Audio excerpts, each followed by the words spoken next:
তুমি এই গাড়ি তুলতেছো কেন? সামিলের গাড়ি না? জি স্যার। সামিলের গাড়িতে উড়ে যাচ্ছিলাম। সামিল স্যার বলছে ম্যাডাম নিয়ে এগিয়ে যেতে স্যার। কামরুল ভাই দ্বারা এটা সম্ভব। আসসালামু আলাইকুম ভাবি। ওয়ালাইকুম আসসালাম। কেমন চলতেছে সবকিছু? এই তো। হ্যালো ভাবি, আজকে আমার সব সন্দেহ দূর হয়ে গেছে ভাবি। আজকে আমি শিওর হয়ে গেছি ভাবি। ও ভাই, আসসালামু আলাইকুম। কি মনে করে? এই আসলাম আর কি রাকিবের সাথে দেখা করতে। আর রাকিবের সাথে ও আছে অ্যাকাউন্টস রুমের দিকে আছে। ভাবে আপনি একটু ওয়েট করেন, আমি দেখছি। দাদি অফিসে আসছে? আমাকে তো বলে নাই। ও যে অফিসে আসবে আমি তো জানি না। এই দাঁড়ান, আপনি এখানে আসেন।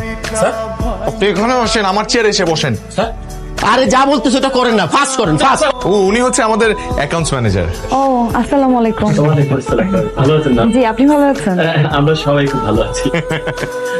ডক্টর কি বললো? মাম্মাকে সব বলে দিব। না না মা, মাম্মাকে সব বলতে হয়? তাহলে আমাকে আইসক্রিম কিনে দাও।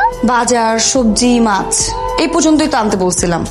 এই গুড়া চিংড়ি কেন নিয়ে আসছো? ওই রাতে কম দামে পাইছি তাই নিয়ে আসছি। তো তুমি জানো না বাসায় কোনো কাজের মেয়ে নাই? 3 দিন ধরে বউ আসতেছে না, কেন নিয়ে আসছো এগুলা? এই পেঁয়াজু করছো? আরে আস্তে, মাত্র ভেজে নিয়ে আসলাম, গরম না। আমি ব্রাউনি খাবো না, আমি আইসক্রিম খাবো, আইসক্রিম খাবো, আইসক্রিম খাবো। আইসক্রিম খাওয়া যাবে না, ঠান্ডা লাগবে তোমার। কেমন আছিস তুই? জি স্যার। কি স্যার স্যার শুরু করলো আমি বুঝলাম না। মানে এই লোকটা তোমার থেকে না হলো 20 বছরে বড় হবে, বন্ধু কিভাবে হলো? আরে বন্ধুত্বে কোনো বয়স আছে নাকি? কথাটা একটু বিশ্বাস করেন। বিশ্বাস করবো আপনার কথা? কি বলতেছেন ভাবি?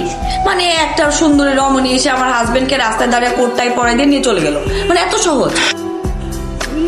কি করতেছো তুমি?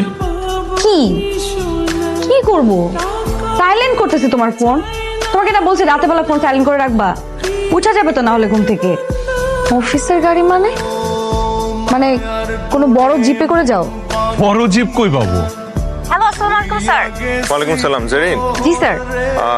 শুনেন, একটা কাজ করেন, আজকে আমাকে নিতে আসতে হবে না, আমি আমার মতো চলে আসতেছি, আপনারা আপনাদের মতো চলে যান। ওকে স্যার, ওকে।